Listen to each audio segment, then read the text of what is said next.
let me just say what I'm going to say first here. We'll go from here. Mind you, I'm speaking as a son and a concerned American. Anybody, any American, whether you're red or blue, should be extremely disturbed by what happened here today, by the continued politicization of the Justice Department. This is disgusting.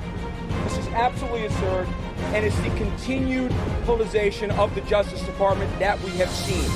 And it has to stop. If this can happen to the former president's lawyer, this can happen to any American. Enough is enough.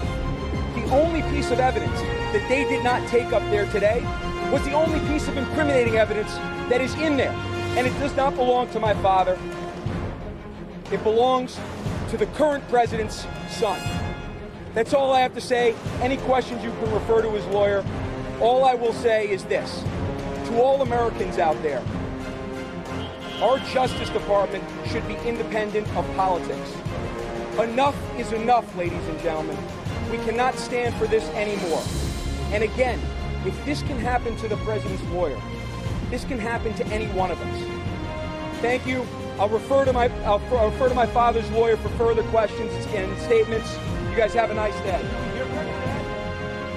Well, that was Andrew Giuliani there, talking about how if the political persecution of his father can happen to his father, the president's lawyer, then indeed it can happen to anyone, and of course we know it has. Welcome to another episode of The National Pulse. I'm Raheem Kassam, editor-in-chief of thenationalpulse.com. You will remember last week, I hope.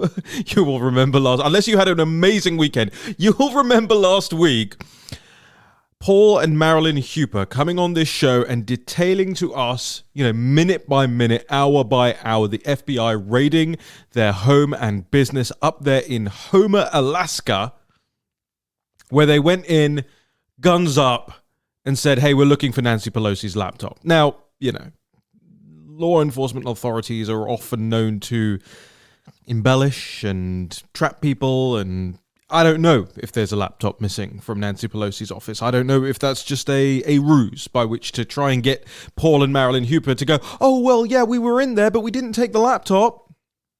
I don't know. What we do know is that Paul and Marilyn Huper were not in there, and that they don't have Nancy Pelosi's laptop in their spa in Alaska. But what we do know is that they are Donald Trump supporters, that they were at the Ellipse on January the 6th, that they are outspoken about their views on their social media profiles. And we know that about a dozen FBI officers attempted to put the fear of not God, but the state into them last week. If you haven't yet listened to that episode, go back and make sure you cover it. But, my fiance asked me this weekend, she goes, hey, Raheem, what exactly is going on with this Giuliani stuff? And honestly, I said, I don't actually know. I'm in up to my neck on this story from last week in Alaska. We're following minute by minute the developments, or the non-developments, I should say, in the Matt Gaetz case, or non-case. And I honestly just do not have the detail on this. So who better then to come and talk to us about what exactly is going on than the voice you just heard there? And that is none other than Andrew Giuliani himself. Andrew, welcome to the National Pulse. Raheem, thank you very much for having me on. I got to tell you, after that introduction right there, I feel like I'm ready to fight Apollo Creed or something like that. That felt like a 2-minute Rocky pump you up thing. So, very, very impressive by you and your team. Well, I'm very grateful. Your opinion means the world to me. You are that 90 seconds that you gave last week really laid out the stakes of exactly what is going on here in the malfeasance that we're seeing in the DOJ and beyond, and everything that we've seen stay there throughout a lot of the Trump era. You of course were in the Trump administration. You understand the holdovers and the people inside who you were doing battle with every single day. So, but just let's rewind this a little bit for the audience here, because it seems like there's, scandal after scandal at the moment, and I'm not sure everybody can focus on what's going on here. So just lay it out for us. What exactly happened last week, and what was the impetus for this? Yeah. So Wednesday morning at 6 a.m., the FBI, 7 FBI agents, raided my father's apartment. They were searching for devices, right? So cell phones, iPads, laptops, and the like. They took 2 of his cell phones. They took an iPad. The one piece that they did not take, which I mentioned before, but it is pretty amazing because they were about to take it and they found out that it did not belong to my father, that it belonged to Hunter Biden. They chose not to, was the hard drive of Hunter Biden. And as I said, that was the only incriminating piece of evidence that was there. I would guess that if any of your listeners, I would suggest any of your listeners ever get raided by the FBI, just if you don't want them to take something, just tell them it's Hunter Biden, and they may decide not to take it. So they thought that my father is interesting, that they would raid his house, they would take his devices, yet he's honorable and trusted enough to believe that actually is Hunter Biden. For the record, happening. Andrew, for the record, everything I own belongs to Hunter Biden, so they can't take anything. I'm sure the FBI is listening to this conversation, so I hope they note that down there, right at the top of the page. Do not raid. DNR. Do not raid. It's all Hunter Biden. Yeah. So look, we had that situation. Of course, in and of itself, is perhaps one of the most frightening things you could imagine happening. Right? That at a time when the president of the United States, Donald J. Trump, was going through these impeachment processes, in the background you had his own government attempting and getting surveillance warrants, secret surveillance warrants on his private attorney, on his lawyer. Yeah, no, it's beyond absurd, But this is the same government that thought it fine to actually get 4 FISA warrants, which we learned was based off of an opposition research dossier, not on actual intelligence. So this is a trend, and the truth is, Raheem, this is a trend just for people who are connected with Donald J. Trump. Not if you're close with Barack Obama. Not if you're close with Joe Biden, certainly not if you're Hunter Biden. But this seems to just happen more and more to conservatives who have been involved in the Trump administration or representing President Trump. This is to happen to the president, the former president's lawyer. I mean, that happens in a banana republic. That doesn't happen in the United States of America. I mean, this is what you see in third world countries when somebody else comes into power or takes over power. They then go after their political opposition.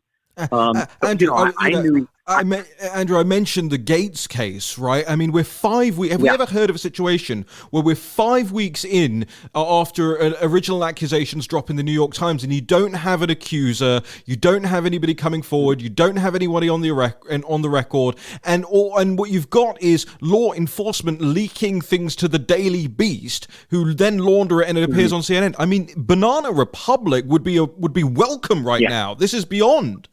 Yeah, it is. And I know you're specifically focused on the Gates case, but to take it out even a little bit wider than that, I look at the hit pieces recently on, Marjorie Taylor Greene or on Madison Cawthorn or on Ronnie Jackson. This is anybody who's connected with Trump that they're going after. I mean, it's almost like they're trying to take them out one by one by one. And you are absolutely right to point out the connection between the Department of Justice, or the Department of Injustice, I guess, and the leftist media, because that's exactly what happens.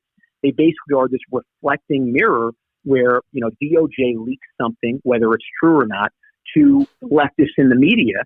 And the leftists in the media say, well, it comes from DOJ, so this must be credible. And they put it out there. And then it continues to reflect on itself until it looks like it's something that's really credible. When you have, a paper like the New York Times, which once was well respected, and then, the DOJ out there, and they're pushing a similar story, a lot of Americans are going to believe it. Unfortunately, they seem to be two very, very incredible sources these days, two sources that I think used to be very trusted. And that's another thing, right? My father was in the DOJ for 10 years. He was the youngest associate attorney general in the history of our country. He was the greatest U.S. attorney in the Southern District in maybe the history of our country. He's very, very disappointed to see the lack of independence amongst the Justice Department. And that all started under Barack Obama, specifically under Attorney General Eric Holder. You mentioned those magic words that I think are not talked about enough at the moment. Those words being Barack and Obama. It does occur to me that there's a lot going on in and around what I don't think is necessarily the Biden orbit, but what I think is the Obama orbit.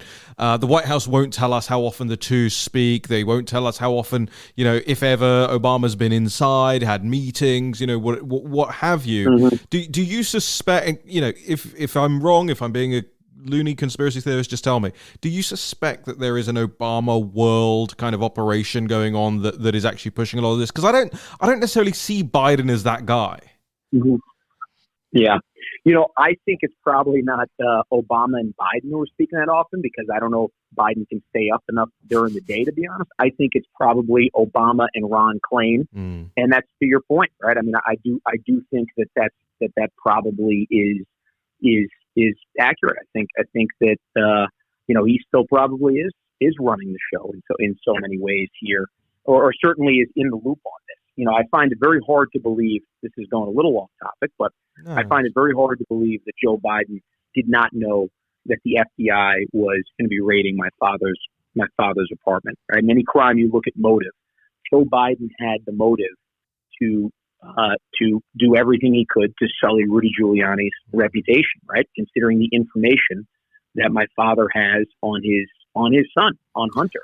You talk about that, and I've got to tell you, I've just gone through and listened. I like to listen to audiobooks rather than read them, because I always can listen to them on 2 times speed, and I get through them a lot quicker. And I went through Beautiful Things, Hunter Biden's book, and I mean there are a lot of mentions of your father. There are a lot of nasty things that he says about your father in there. It's almost sounded like a tee up for something that was about to come down the pipeline. And of course, Hunter Biden would have had to have shown his father that book. I'm no doubt that his father would have had an input on what goes on in that book. Mm-hmm. So you kind of start to see this framing of your father as one of the the linchpins of this whole Trump world. They're gonna start targeting it like a almost like a crime syndicate, but the truth couldn't be more opposite than that. Is that actually, and I've been through the hard drive, Andrew. The evidence is so very clear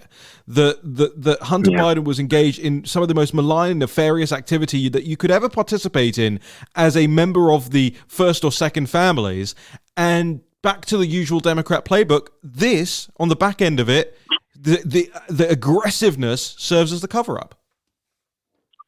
Yeah, I think that's absolutely right. I mean, they are, they're projecting what they are actually doing onto us. Right. You've been through that hard drive.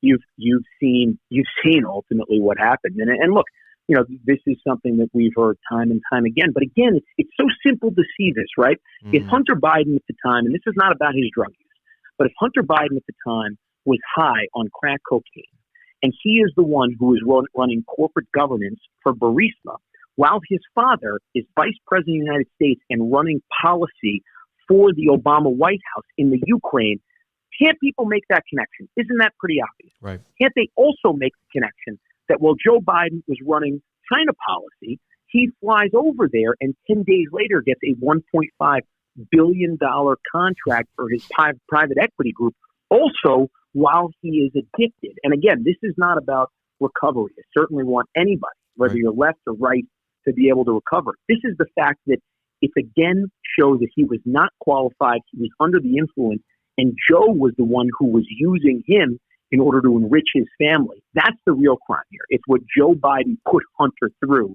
in order to do this. And it's probably one of the reasons why Hunter was so dependent on substance. I think that actually comes across in the book. I don't think you are making a particularly out there statement. Hunter Biden makes some pretty lucid points some pretty lucid fingers at his own family throughout that book. But let's come back to this weekend, because actually on the back of all of this, you guys have had Giuliani Inc., if I can call you that, have had a pretty big win, right, over this weekend, where you had the New York Times, you had the Washington Post, and a whole slew of others having to effectively, they now call it a correction, right? But it's not a correction. Fundamentally, it's a retraction, and it should be scrubbed from history. But they made this allegation that Mayor Giuliani, your father, was briefed in advance by the FBI. So was One American News, briefed in advance by the FBI that they were the targets of Russian disinformation. It was only 36 hours. Go ahead. Completely wrong. You're absolutely right. It was completely wrong. Not only that, my father actually volunteered 3 different times through his lawyer, Bob Costello, to sit down with the FBI to see if they had, to basically offer if they had any questions about things that were non-related to his, to his representing the president of the United States. And all 3 times they declined, and they decide instead to actually, crash in his apartment at 6 a.m. in the morning on Wednesday. And what ends up happening, as you said, from the New York Times, the Washington Post, NBC News, who knows which other leftists in the media, this is again I would call it, they continue to seem to do this, which they want to make the most salacious headlines as possible. And then later, it's actually amazing to see them retract it within 72 hours like this. What normally ends up happening is it fizzles out. At some point in a few months, you never hear about it. There's a retraction in the 37th page of the New York Times or something like that in very small print where you don't see it. So the fact that they had to retract it within 72 hours shows just how wrong they got it and just how worried they may be about potentially libeling the former president's attorney. Right. You used a very critical word there, which comes straight to the heart of the matter as far as I see it, and that's remedy. Right? What is remedy for when brazen outright lies not just get told, but they circulate the ecosystem and the ecosphere in such a way that it takes years and years to point out to ordinary people that, hey, remember that thing you heard 2 years ago? Yeah, it was actually debunked within 36 hours of it coming out, but you never heard about that. So what does remedy look like? Yeah. And it's a good question, and it's and that's the intent of all this. So I'm answering a little bit of a different question, but for your listeners, the intent is the remedy is difficult when you're talking about a public figure, right? It's very, very difficult for a public figure to actually claim libel when it comes to news organizations. These news organizations know that, and so because of that, this is their strategy. The strategy is to go out there and, as I said before, create as many salacious headlines as possible. The Justice Department knows that. They play into this. And that's how you end up getting what you ended up happening with the Russia collusion story for 2.5 years, which was every single top of the hour on CNN, on MSNBC, was Donald Trump is going down today. They're going to take him out of the White House in handcuffs. It's just a matter of time. It's the same. It's the same exact story. So what's the remedy? I'm going to let my father and his lawyer determine what the actual remedy is. But what I can tell you is this is certainly a strategy by them. This is not something that they made a mistake on. This is a strategy to make it as salacious, as damning as possible. Facts be damned, if you will. A lot of it looks. And I'm not even just talking about what's happening to your father, but again, back to what's going on with Congressman Gates and all beyond. I mean, even all the way down to Paul and Marilyn Huber out in Homer, Alaska, right? Yeah. And it's malice. But malice, to prove malice, you need discovery, and for discovery, you need to actually be able to bring the case. And like you say, look, we are all massive, massive proponents of the First Amendment. But my question that I keep asking is how, at what point do these reporters get treated like what they really are, which is partisan activists who need to be held to account for their fakery. Look, I know we've only got you for a few more minutes, Andrew. I'm really appreciative for your time. So let me move on to this topic real quick. New York, but you're right. Let me just comment on that. You're right, Raheem. I mean, just think about that Joe Biden first press conference when I can't remember who it was. Yamiche Alcindor basically gave him this, glowing compliment, and I kept thinking, I was like, did Sean Spicer, Sarah Sanders, Kayleigh McEnany, Donald Trump ever get one leading question like that in 4 years? No. And I can't think of one. I mean, I know the president's favorite milkshake, but nobody's ever asked me that question. Okay, hold on, Andrew. What is the president's favorite? What was Donald Trump's favorite milkshake? I'm sorry. I lied. I don't know his favorite milkshake, but I know he likes vanilla.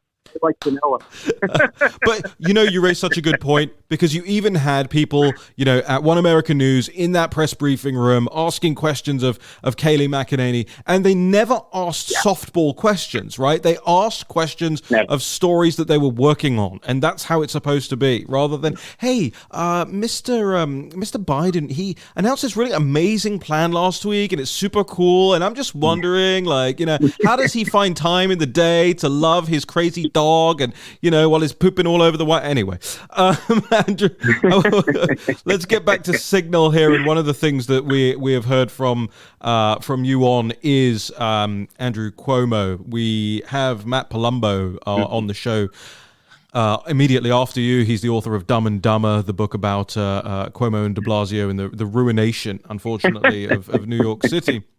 So tell me, you said you would be making a more formal decision by the end of April if you were going to run for New York governor. Have you made that decision yet? So I need one more week. So what I would say is, how about you and I get back at some point in the next couple of weeks, and I will have a decision for you. But I would say I am as closer to yes than ever. What's happened in New York State is absolutely it's terrible. I mean, the economy has been devastated up here. New York is going to be one of two states that's going to lose population. I'm not just talking about congressional seats. I'm talking about population. So California is losing congressional seats. They're slightly gaining population. New York and Illinois are actually going to lose population.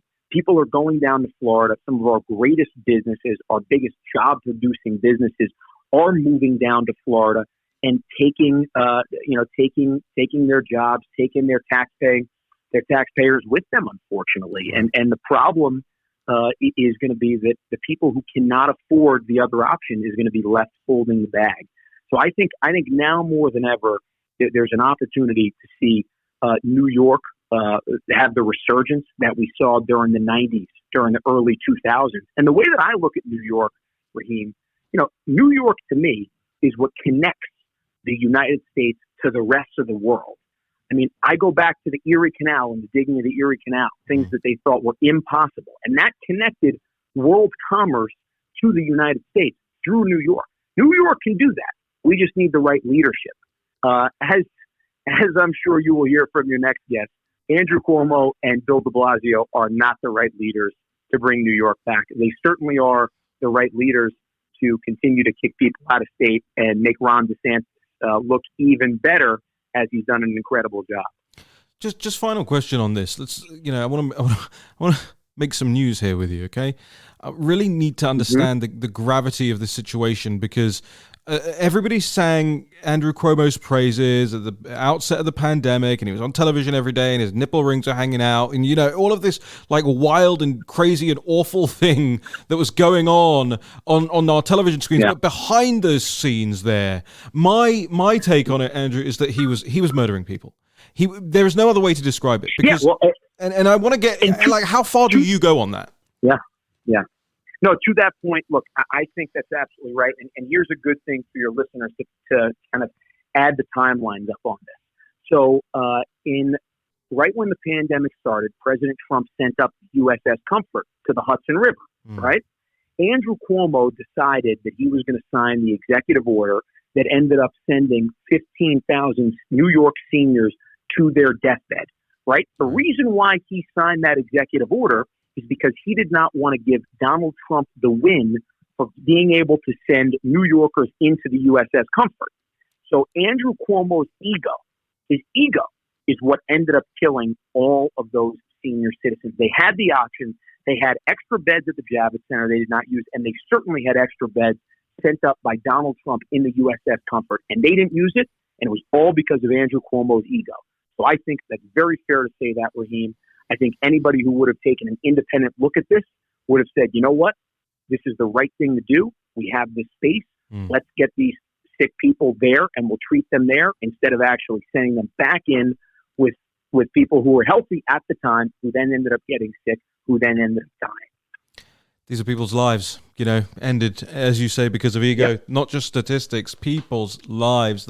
In a lot of cases, the last years of their lives, just cut short, brutal. Andrew Giuliani, I'll take you up on the offer to come back when you have more to tell us. In the meantime, where can people follow you? So on Twitter, Andrew H. Giuliani, and on Instagram, same thing, at Andrew H. Giuliani. That is the best way. And I look forward to being back on with you, Raheem. Thank you very much for your time, and keep up the great work. You guys have been absolutely incredible, and I've loved what you've done. I love it. Thank you so much. And same to you, Andrew Giuliani. Thanks again for your time.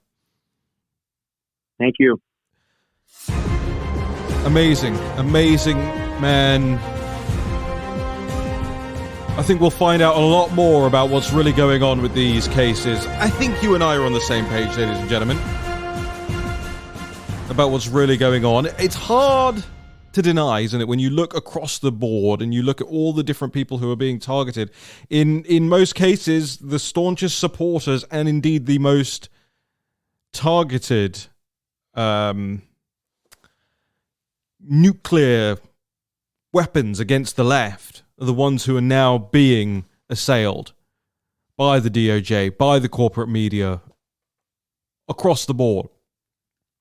Now, look, before I bring in Matt Palumbo, who I advertised was going to be coming on the show as well today, star-studded show, ladies and gentlemen. I wish this had video to it, but I know that's that's what you guys keep telling me, and I keep going, yeah, we'll get cameras in here one day. But I do wish you could see this. It's on my social media. You can find it, but I want to play you this this audio from my hometown. Okay? I spent most of my life growing up on the streets of Uxbridge in West London, on the high street, going to the pubs, the shops. I worked in many of them, the coffee shops, the train station there. Uxbridge had a history. It's kind of basically been paved over now. It's any town, UK, the type I'm talking about. It's all chain coffee shops now, Starbucks, fast food places, all that. But it really had character when I was growing up there. And I'm so stunned and saddened by this footage that's come out from Uxbridge Town Centre. Again, I used to hang out here, 4 or 5 times a week. It was a walk from my front door. You'd go to the shopping centre, the mall as you would call it in America. You'd go to the cinema. You'd go to the pub. I probably went to every single pub in Uxbridge many times. I worked in the other shopping centre on the other side of the high street. I worked in a computer game shop. I worked in a framing shop. This place means something to me. I got on that tube every day from Uxbridge to go to university. It took 40 minutes to go from Uxbridge to central London, back again. I just wanted, I spent a lot of time here. And so this footage in front of me is jarring. It's jarring. But of course, it was totally predictable as well. This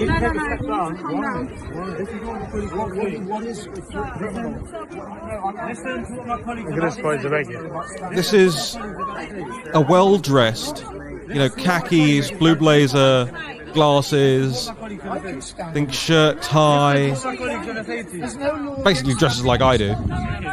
I'm not obstructing the highway. If people want to pass by, they can pass by. And he's a Christian preacher.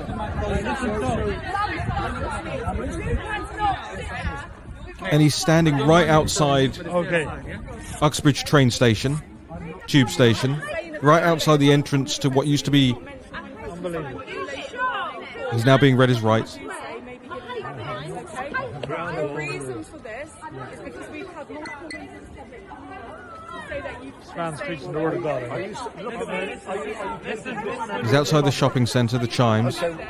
Outside my bank, in fact. It's where I first opened my first bank account.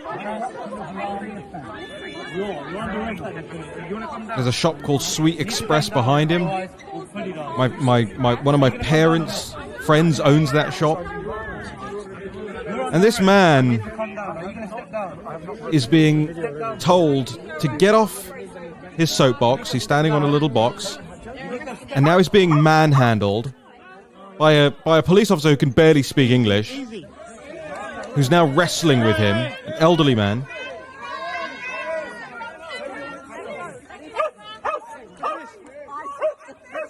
This is England in 2021.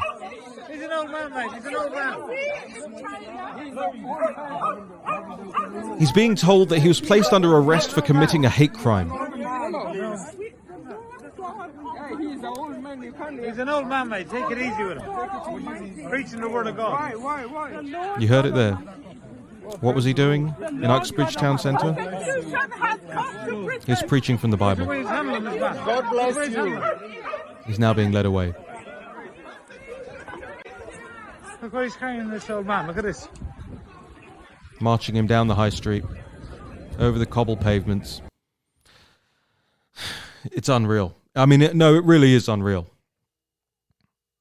And I don't know what I would have done if I were there. I would have probably got arrested myself along with him, because he's being strong-armed by this little, what I'm sure is a little atheist girl in a mask, reading him his rights, saying, we're arresting you because we've had reports that you've said certain things that qualify as a hate crime.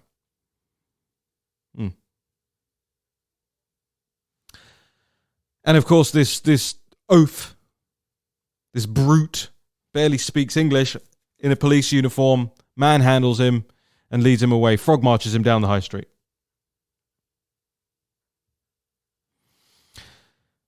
I mean, what do you say to something like that? It's Britain in 2021, and an old English man is being led away in handcuffs by a small woman in a mask and a bloke in a foreign accent, and his crime is reading the Bible in public. You know, I wrote a book in 2018 called Enoch Was Right. It's about Enoch Powell. Enoch Powell, by the way, I think the first person in the West to be the victim of cancel culture. 1968. And he dared object to mass migration. And he was ejected from public life, booted from the Conservative Party, stripped of his position, never to re-enter government. Literally, members who join up, by the way, to the nationalpulse.com, get a free signed copy of Enoch Was Right, just FYI. Or you can find it online. I'm afraid you can only find it on Amazon because it was published several years ago. It was self-published on Amazon. I'd much rather send you a signed one myself. So go to fundrealnews.com and sign up, and I'll send you one. It's extraordinary. It's extraordinary. I'm gonna dial in our next guest now. That's Matt Palumbo. Oh, that's a bit loud. Matt Palumbo of the Bongino Report. I want to get his views on all things Cuomo. Hey, Raheem. Hello, Matt Palumbo. You are live. Oh, we're actually live? Oh, yeah. Very cool. I thought it was pre-recorded for some reason. Well, okay. It's live to tape. So it is. It's live to tape. But you are live to tape right now. Excellent. All right. I like that you pull me up on that because that is actually the correct terminology. Matt Palumbo, you are the author of Dumb and Dumber, which I notice is still getting more press pickup over the course of this weekend. It seems like every time we reach the end of a Matt Palumbo news cycle, a whole new one just starts like magic. I hope it's doing great sales for you, getting all this coverage. But I'm sad as to the reasons why. Of course, that people are Googling Andrew Cuomo. I shouldn't say Googling, searching Andrew Cuomo and finding out what's really going on now. Things that you were way ahead of the curve on. And that's the repeated allegations, I think, could easily be confirmed true now, of the cover-up that he was engaged in, of the people he was murdering. And we just had Andrew Giuliani on before you, Matt, and he's saying the same thing. And this guy's a very serious guy. He's mulling a run for governor of New York himself, so he's not going to say anything crazy. But I said it to him. I said, "Hey, is this or is this not murder?" And he was like, "Look, I think you put it exactly correctly." So, Matt, I mean, this man has not just, I mean, forget the sexual allegations for a second, right? Because it almost seems like the sexual allegations were the ones that the media focused on to try and cover up the mass murder that Andrew Cuomo ordered. Tell me. Well, that's the sad thing is, like, as bad as the sexual harassment allegations are, I mean, I think that alone is enough for anyone to resign. In comparison to, murdering 12,000 senior citizens, inappropriately touching someone does appear minor. And yeah, there was actually a lot of people saying that when it happened, that was sort of the real reason, behind publicizing them is because, well, it at least covers up, the even bigger scandal and much more deadly scandal. And, throughout all of 2020, the theme in the media, and it wasn't just the media. I mean, Dr. Fauci also praised Cuomo, but their theme was that, the man could do no wrong, and his pandemic response was a model for the rest of the country to emulate.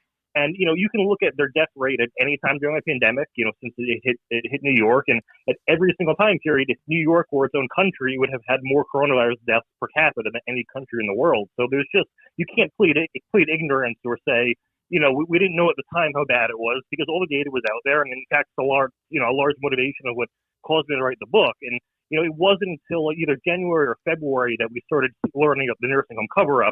The media started covering it, and that's sort of what led to them finally addressing and acknowledging the nursing home scandal. But, in the book, I wrote about that back in August. I was saying, hey, it's a little weird how they're counting these nursing home deaths, and that if you're in a nursing home, get coronavirus, and then get transported to a hospital, they don't count that as a nursing home death, even though you got it in a nursing home.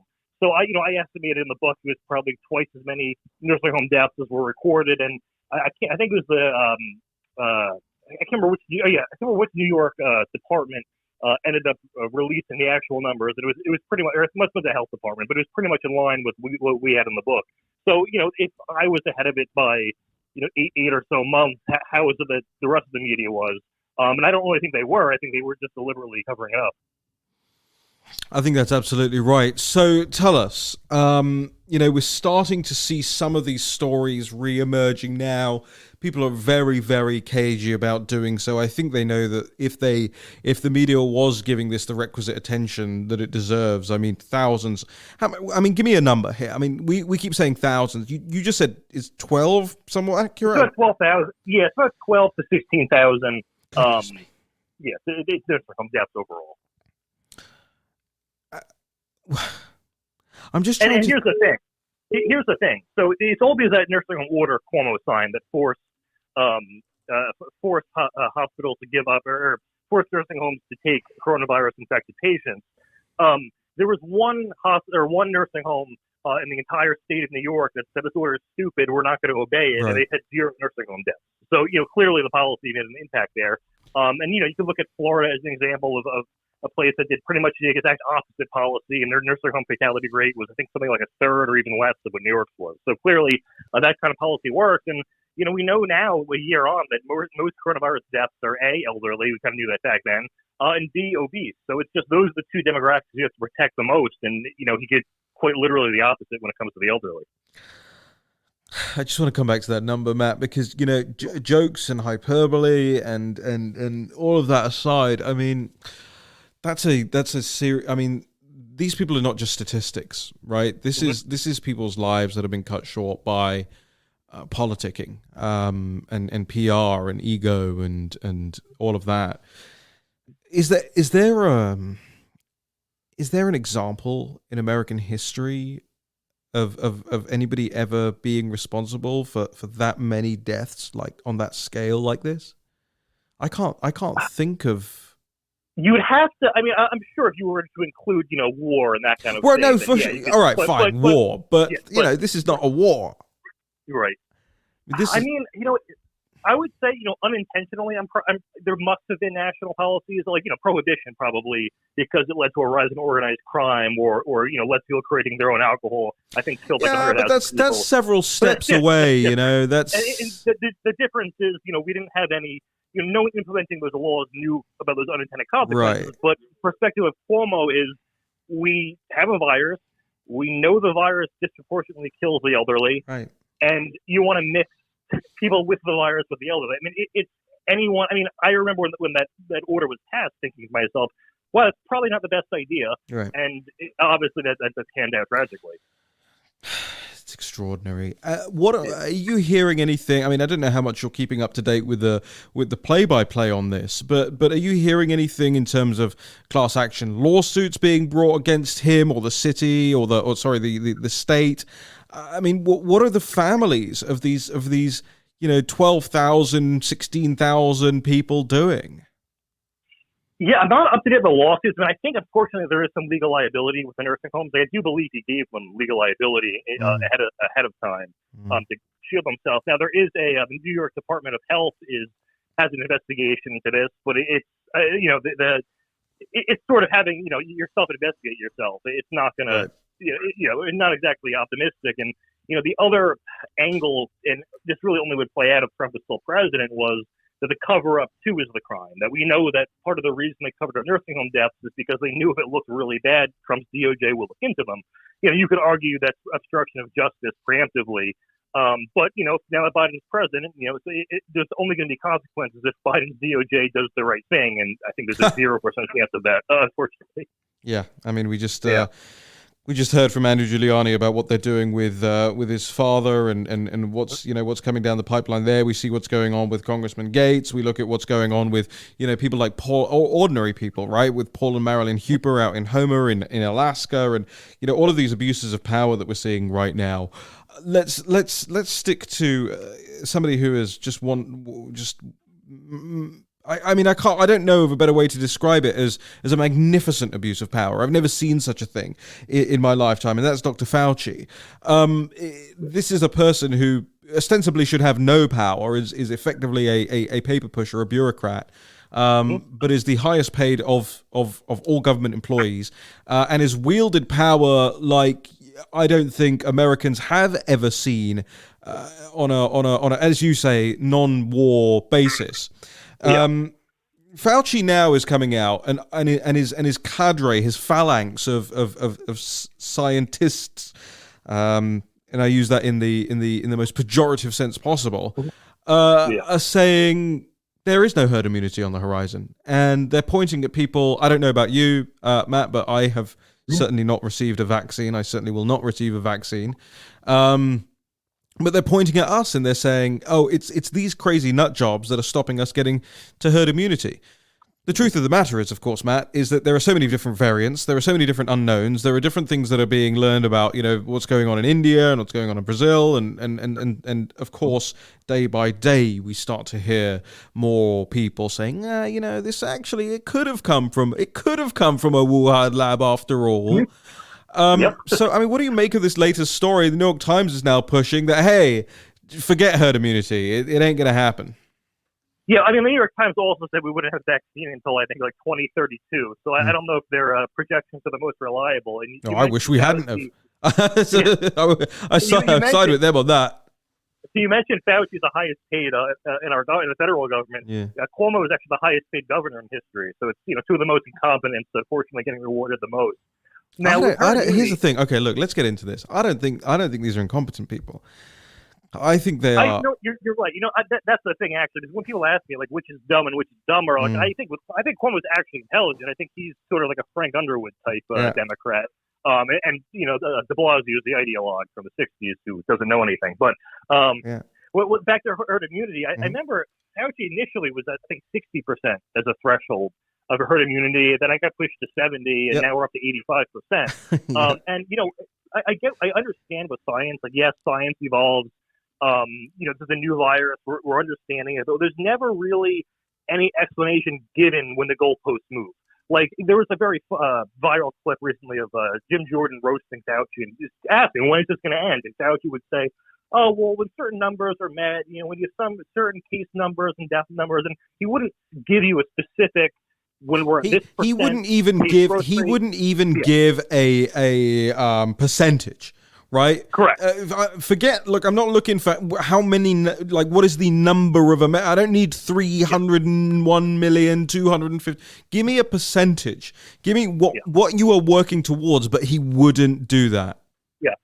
And also, the thing is, we're at a place right now where basically everyone who wants a vaccine or wanted one has gotten one.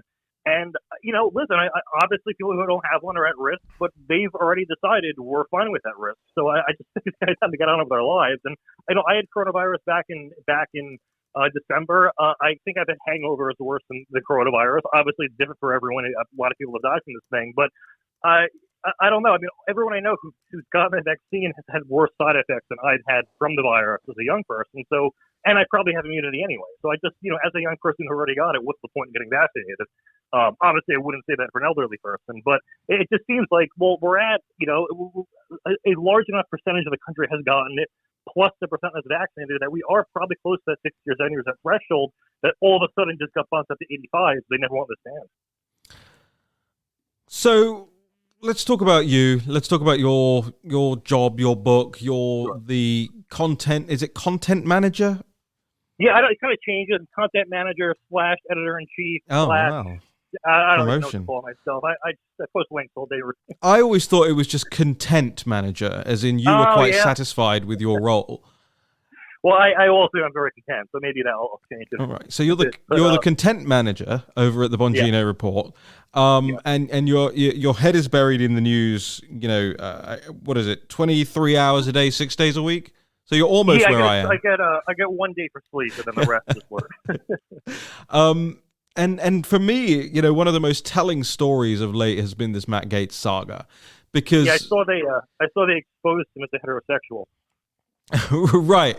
Well, what a great point. No, seriously, what a great point, because I tell you, one of my guests that I have on this podcast a lot is going to be, best man at my wedding, Ben Harris Quinney from the Bow Group in England. He was joking to me years ago, except he wasn't joking, but I was always laughing. And he was saying, there will come a time where they will persecute you for being a heterosexual male. And this appears to be happening now. The reason I was skeptical, especially as time goes on with the Matt Gaetz story, is whenever there's someone outed as a sexual offender, there's usually an avalanche effect. So, like, you still have it with Cuomo or Harvey Weinstein. Like, there's all these women. It's seldom the case someone abuses one woman, and there's a lot of women who are scared about coming forward. Obviously, if it's a powerful person, but once one comes forward or the story breaks, it's every day there's someone else coming forward. And with Matt Gaetz, it's been almost a month, and not a single woman come forward to say they were victimized. No, it's been over a month, Matt. We're in the 5th week of this now, and there is not a single accuser, apart from this Greenberg guy who has actually been prosecuted previously for inventing fake pedophilia charges against people. Yep. And this is the source that the Daily Beast are using. This is the source that CNN are using. This is the source the New York Times are using. And I keep coming back to this point, Matt, and I will keep hammering it until I go blue in the face, or it happens, or both, which is that we need an organization which is focused solely and intently on outing reporters, on doing the background digging, and I mean real, private, investigative digging into the reporters who are consistently lying. The Paula Reeds of the world, the Gabby Orrs of the world, the Oliver Darcys of the world. These people who hold themselves up as the arbiters of information, and who are constantly weaponizing the information flow against people because of either their political party or their philosophical beliefs, or heck, just because they've got a family and kids and they believe in Jesus Christ, right? And I desperately want somebody to reach out to me and say, right, Raheem, here's $10 million. Go and put a huge organization together with 50 staffers and train on every single fake news reporter in the Western world. We absolutely need our sort of own Media Matters organization. Obviously, our employees wouldn't be as competent as the Media Matters staff. Or ugly. The same idea of just, targeting them. And then, I don't know, the problem with our side is we don't really play offense. I mean, the left will punch us in the face, and our response will be, I guess you're not tolerant after all. Well, I think that fighting is so back true. is a bit more effective. That is so true. Yeah. That's exactly what we, and then the people on the right are like, we sure showed them. Yeah. It's like when Caitlyn Jenner is now running and liberals are saying transphobic comments, and people are like, see, I guess you don't really care about this at all. And it's like, of course they don't actually care. It's just something they use to be morally righteous, to attack the rest of us. Like, we all know this already. It's not like some great revelation. I wish we could live in a country where there was more civil discussion and civil dialogue and just sit down and hash things out. But the reason there isn't is because of the left. They're the ones who go after people's jobs and their families and their employers and anything tangential to them. So, it's really just fighting back at this point. It's not, I don't want to become the left, but you kind of have to fight back against them to some extent. It's because we look at freedom as a goal, and they look at communism as a mission. Yeah, there's a very famous quote from Michael Malice where he said that conservatism is just progressivism driving the speed limit, and his point was, we sort of very slowly just adopt the liberal policies, generally socially liberal policies on the right, as time goes on, just almost as a default as the culture shifts. And I don't think there's anything wrong with being counterculture, but that's the GOP nowadays. It's how do we appeal to this group or that group, or we don't want to alienate this person or this person. And I'm thinking, well, we need 51%, so it's actually fine to alienate some people. They don't share our values. We really just need enough to get elected. It's just a weird thing to see on our side. Anything else, Matt, that you want to share with the audience today? Besides buy my book. No, get the book. Seriously, it's a great book. Dumb and Dumber. Available where? Dumb and Dumber. Available. I mean, obviously, I know a lot of people are boycotting Amazon, so it's also on Barnes & Noble. And then if you're on my Twitter account, I have a link to Dirk, my publisher. And then also Debunk This, a book I did before that one. I think a lot of people would also enjoy. It's just probably 40 or 50 or so essays just shooting down very common liberal talking points. And I tried to make it, more of a timeless book, so it'll still be good 10 years from now in terms of what it's responding to. Can I just, I'm going to out you here for a second. Did you, just be honest, did you steal the research work of Natalie Winters for the book? She was compensated heavily for it. Well, I wasn't. I just lost a staffer for several hours a day. She's very, very talented. I think it only took her a day or two. I was like, hey, I just need help with a few timelines to help write it. Obviously, with Fun Tuna Report, it was just kind of hard to fit in time to write. But I sort of outsourced the research to her, and she, organized it all for me very, very well. And made the book a bit easier to write. For Dumb and Dumber, for Debunk This, I did all my own research. Matt, have you seen this new Project Veritas music video? I loaded it on Twitter, and then you called, but I will be on that soon. Well, no, you're going to stay on the line. You're going to listen to it, because I'm going to use it as my out music today. How about that? All right. No one ever says those things out loud, but it's obvious. Here's some. Bleeds. If it bleeds, it leads. I think that's propaganda. Twitter permanently suspended his account after he exposed hypocrisy. Matt, thanks for joining us. At CNN. Project Veritas, a very controversial conservative group. Promoting misinformation. The Times reported that the footage from Project Veritas was part of according to Stanford researchers, a coordinated disinformation. They sued the New York Times for defamation. Project Veritas just won a major victory in that case. Come to you and offer you $100 million. You're not going to settle? So tell them to go to hell. I just can't believe that my face is on TV. Oligarchy, am I left or right? Democracy, OP. Oligarchy, do I have faith in truth? Does truth have faith in me? James O'Keefe is suing Twitter for defamation. Project Veritas taken down because they confronted a Facebook executive. Take a video like that down, that would be due to a doxing concern. I can show you a video of CNN doing the exact same thing. Twitter made factual statements about our client that are false. Oligarchy, Twitter, CNN's against work. see.